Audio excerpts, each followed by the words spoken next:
Hey dudes, and welcome back to the Bantz. As always, I am your host, the Bantz, and here we are once again, another Monday, another beginning of the week, so you know what that means by now. It is time for our first What's Happening in Fashion for the week, so let's just get right into it. And of course, starting us off, we have our headlines for the day. And first up, legendary record label Star Trak Entertainment once again reunited with Billionaire Boys Club for a new yet small collaboration, and unfortunately, as much as I wanted to like it, it was rather disappointing. So for those of you unaware, Star Trak Entertainment was a record label founded originally by the Neptunes, who some of you might know as Chad Hugo and more famously Pharrell Williams. And the record label actually had some very notable artists on it back in the day, such as Clips, obviously NERD, the Teriyaki Boys, and even Snoop Dogg at one point in time, just to name a few. So for those of us that were fans of R&B and hip-hop in the late 90s to early noughts, you would think that we would all be excited and really ecstatic to see this collaboration happen. And I felt the same way, that is, until I saw it. You see, this collection is only 3 pieces. A t-shirt, a long sleeve, and a hat in 2 separate colorways. Aside from that, the only graphic on all 3 of these pieces is just the logo, nothing more. You would think that Pharrell, being the creator of both these companies, having put so much time, effort, and investment into these companies over the years, would have done a little bit nicer, or at least a little bit bigger of a collection than this, but nope. This is what we got. In a way, it almost feels like how Bape entirely shunted their 25th anniversary collection, and yet this even somehow seems worse. Now, don't get me wrong, I don't think the pieces are bad by any means. It's just very slim pickings here. I mean, with all the just notoriety and all the history that this record label had over the years, you think they could have done something just a little bit more than this. But I guess it is what it is, really. And speaking of the history of this scene, legendary graffiti artist Futura just recently teased new Futura Lab merch is on the way, and I am so incredibly hyped for this. So let's take a quick little trip down memory lane, shall we? For those of you who don't know, this is Futura, a legendary graffiti artist, pretty well known for some imagery that you've probably seen before, such as this, or even possibly this. And back in the day, and I'm talking well over a decade and a half ago, Futura had his own apparel label as well, aptly called Futura Laboratories, which showcased a bunch of his work on apparel in the same way that Original Fake did for Cause's early works as well. However, his pieces were very hard to find, and it really didn't help that it was a Japanese-based brand to begin with, and it really didn't help when Futura decided to pull all of his merch out of the US market and sell it solely in Japan later on in the aughts. So for those of you out there who are fans of the history of streetwear, are fans of Japanese streetwear, or are fans of just graffiti in general, get excited. We have new Futura on the way, and you'll be damn sure that I will be covering it as soon as I get any news on it. Alright, and with that, let's move on to our art stories for the day. And first up, Japanese artist Yayoi Kusama just announced her newest exhibit opening up later this year in London. Alongside some of her other works, we will be seeing another one of her renowned infinity rooms. So be on the lookout for some new photos of that, and if you happen to be in London anytime later this year, definitely look into seeing this. Then Hypebeast did a very nice overview / just light interview with artist Takashi Murakami, kind of going over a little bit of his history, what he's been up to now, and what he's just working on overall. definitely one of the better articles consisting of Murakami in the last couple months, so if you're not tired of those yet, I'd definitely give this a read. And lastly, artist Todd James showed off some of his newest work from his current exhibition going on in Greece. So once again, if you are a fan of just loud and vibrant works of art, or maybe you haven't seen Todd James and want to learn a little bit more, definitely look into these photos as well. Okay, and now moving back into our fashion section for the day. In what seems like a match made in heaven, Stussy came together with Bob Marley for their newest collaboration, and I think this is very, very well done.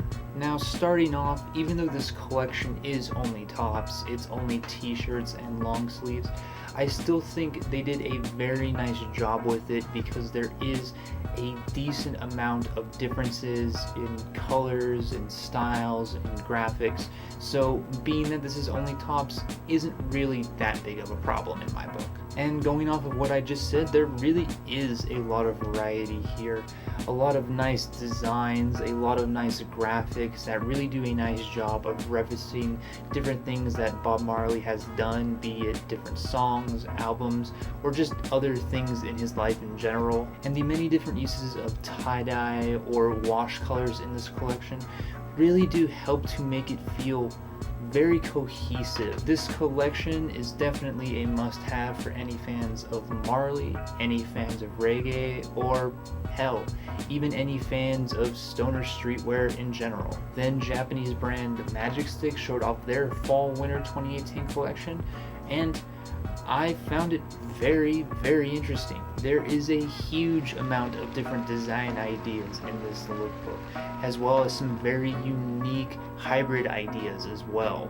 The ones that stuck out the most in my mind being the hybrid of contemporary and workwear pieces, and also the melding of the more techwear and Japanese inspired elements as well. And one thing I really do have to talk about in this lookbook is that unlike a lot of other brands that try to do this jack of all trades look but end up becoming masters of none, Magic Stick here has done a bunch of different ideas and styles and outfits and really done a quality job at all of them. The materials look great, everything looks well designed, and it really doesn't matter what aesthetic they went for or what they paired it with. Everything just turned out really phenomenal here. So for those of you out there into fashion design, or maybe just more into experimental or hybrid fits, this is definitely worth a look, and I know personally I can't wait to see more from them in the future. Then brands Stamped and Monkey Time came together for their newest Spring/Summer 2018 collaboration, and although nothing necessarily new here, I still think they did a very nice job with it. For those of you familiar with both brands, this collection feels a lot like they took a bunch of stamped silhouettes and threw a bunch of Monkey Time designs and aesthetics on top of them. And even though from my description that might sound like a bit of a boring collection, I do think that in this case, it shows two designers not wanting to step on each other's toes, and in doing so, coming out with a very nice collection overall. I really love the bichromatic look of this collection. I really do like some of the design elements, style elements that Stamp has kind of just lightly placed in here and there, and the graphics and text on some of these pieces, very nice and very wearable. Now I know this isn't their first collaboration together, and obviously that helps the design and creative process a lot, but I do have to say it is really nice to see two brands actually come together and put out a very nice collaboration for once. And for those of you who enjoyed the Stussy and Bob Marley collaboration we just talked about, well, Wacko Maria just came out with their newest collaboration, this time with marijuana magazine High Times, and I think this is amazingly well done.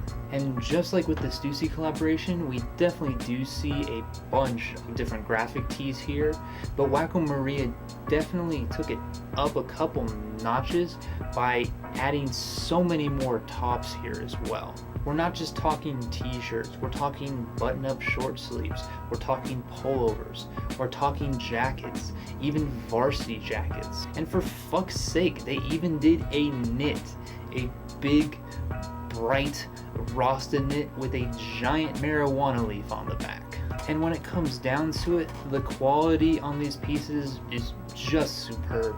Everything looks very nice, the materials look very clean, and the graphics and all over prints just really well done. All I really gotta say is, for those streetwear stoners out there who I said would like the Bob Marley collection, well, this collection, this is your grail. Then Nike and Matthew Williams, the designer behind Alix, I think it's 867 Alix 5309 now?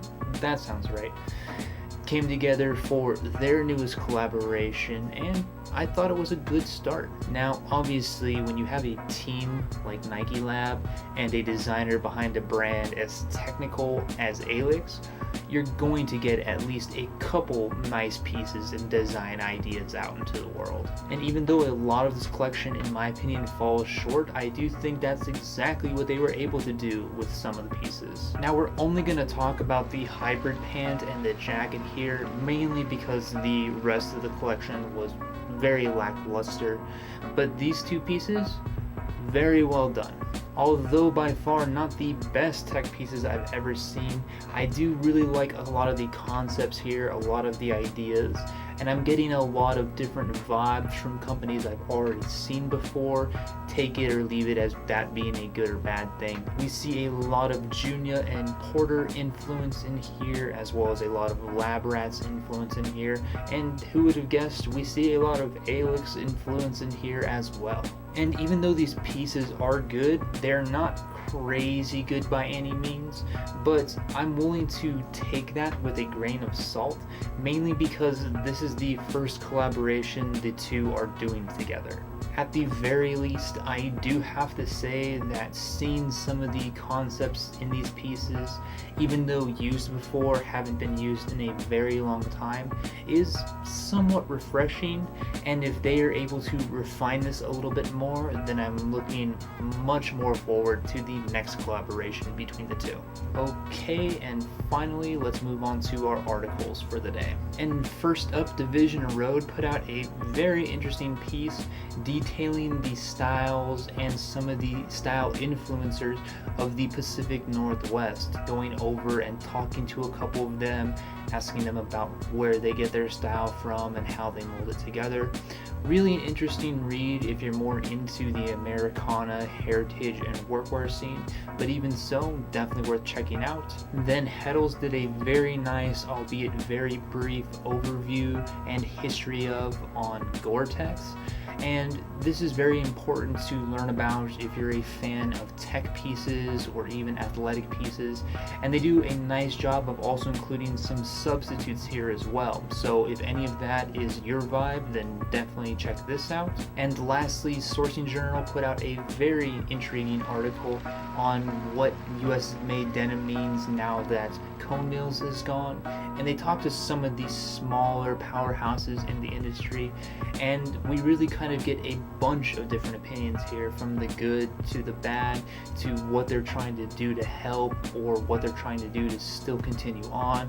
And if you are a fan of denim, and especially American made denim, this is definitely worth the read. Alright guys, and with that we reach the end of our first whip for the week. As always, I hope you guys have enjoyed, and if you do want to read any of the articles I talked about today or see any photos I wasn't able to include, I've linked everything in the description down below. And if you are new here, then welcome. We do these What's Happening in Fashion videos twice a week, every Monday and Friday, plus another occasional video here and there. So if any of that sounds interesting to you, feel free to subscribe. Otherwise, if you have any questions, comments, concerns, or even just want to talk fashion in general, feel free to hit me up in the comments down below. I am always willing to talk fashion. And as always guys, thank you so much for watching these videos and supporting my content. I hope you all have a wonderful couple of days until I see you next, and as always, until next time.